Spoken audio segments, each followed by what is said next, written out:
Welcome to this week's look at the state of the New York City real estate market, where I take a look at the luxury market, the Manhattan market, and the Brooklyn market.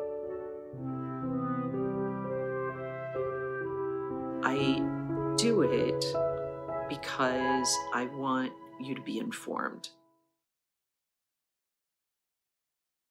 It never hurts when you're a consumer to be informed. Welcome to this week's look at the state of the New York City real estate market. This week's report is covering the period from August 15th to the 21st. We're going to start with the luxury market, as we always do. We're going to take a look at the selling contracts at $4 million and above. I just want to say that every week I bring you the very latest news about the real estate market, and I do it because I want you to stay informed so that you can make great decisions if you're a buyer or a seller, or if you simply want to follow the market because you own property and you want to see how the current market affects your position. If you have any questions about anything that I'm reporting on, or any questions about the real estate market, please post them below. I'm happy to answer them. It helps other people when you ask questions as well, so please feel free to do that, and I look forward to hearing from you. Okay, let's get started. We're going to start, as I said, with the luxury market.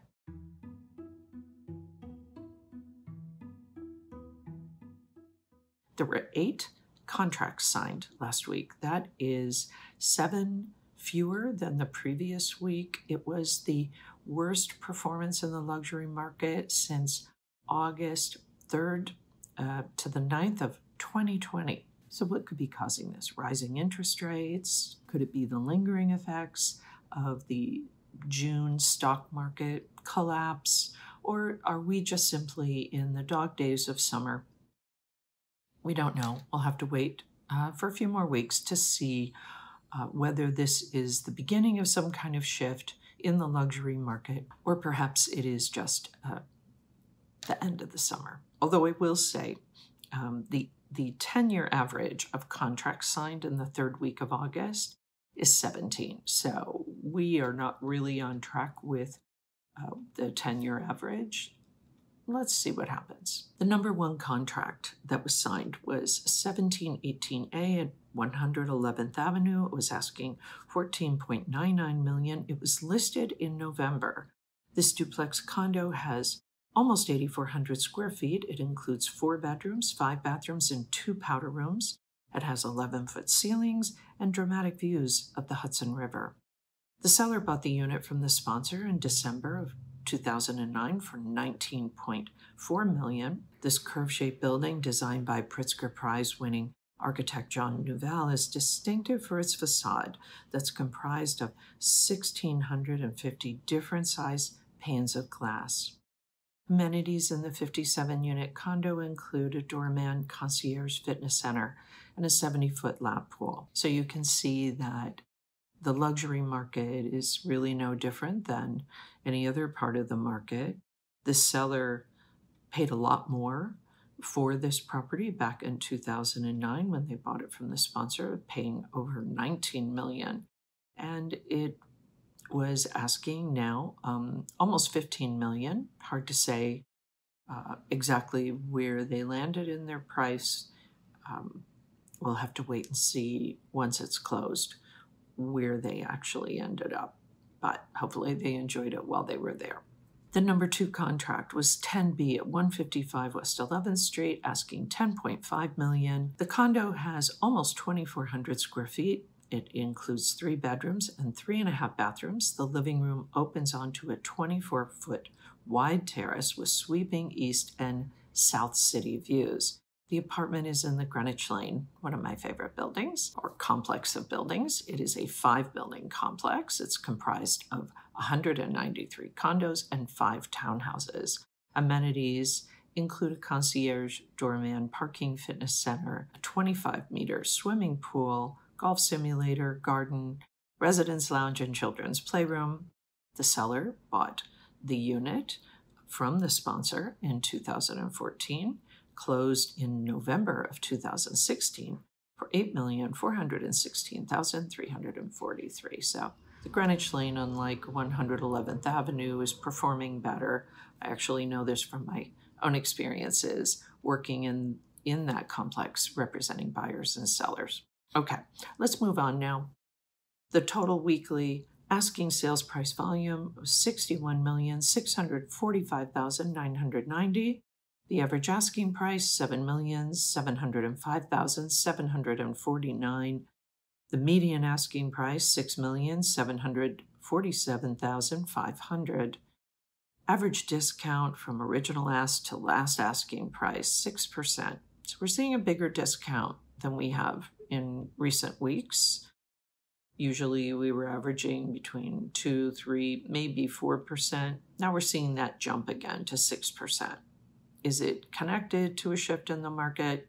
Just like the lower contract activity for last week might be an indicator of some kind of shift in the market. We won't yet know, but good to be keeping an eye on this. The average days on the market, 457.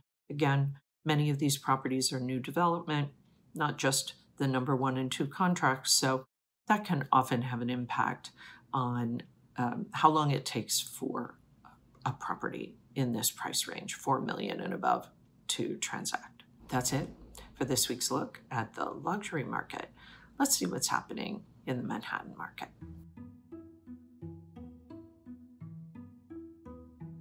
So what happened last week in the Manhattan market? Well, we continue to see the supply and the demand drifting downwards. This is very typical for this time of year. Let's keep an eye on that, see if it's, again, just as with the luxury market, is this a beginning of a trend, or is this just the doldrums of the summer? Okay, so for last week, the supply was 183. That is down almost 18%. The contracts signed were 164, and that was down almost 20%. There were 245 off-market properties. That was down about 13%. Now, we continue to be in a seller's market. So the supply, as you'll see in this chart, it continues the inventory in Manhattan to tick down, which is to be expected this time of year. The demand also ticking down, but remains above the 2019 levels. And now the weekly new listings also tick down. They're likely to remain low for the next few weeks. And the contracts signed tick below 200, which is an indicator that we are in a slow season. The rolling 30-day pace of contracts signed, it's dropped from the highs, but it appears to be stabilizing.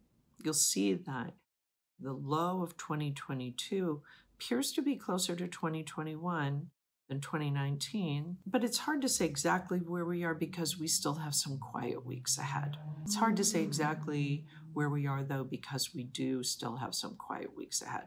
Okay, that's it for Manhattan. We're going to keep an eye on this, as we always do. Again, any questions, please post them below. Happy to answer them. Maybe you have questions about things I'm not even reporting on. So if you have specific questions, perhaps as they affect you, please feel free to ask me. All right, now let's take a look at what's going on in Brooklyn.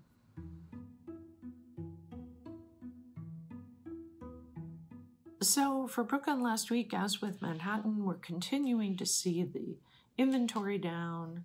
Contract activity is also down in terms of but in Brooklyn it feels a little bit different because it seems more directly pointing to seasonality. In Manhattan, perhaps not quite as certain, so we'll have to. These are similar markets, but they can perform very differently. So let's take a look at what happened last week. Saw 135 properties come on the market. That is 22.41%. Contracts signed 132. That's down over 7%. Off-market properties, 88, down a little over 18%. Again, continuing to be in a seller's market. The supply in Brooklyn continues. It's slow. seasonal decline. The demand is also affected by the seasonality. The pending sales continues to decline.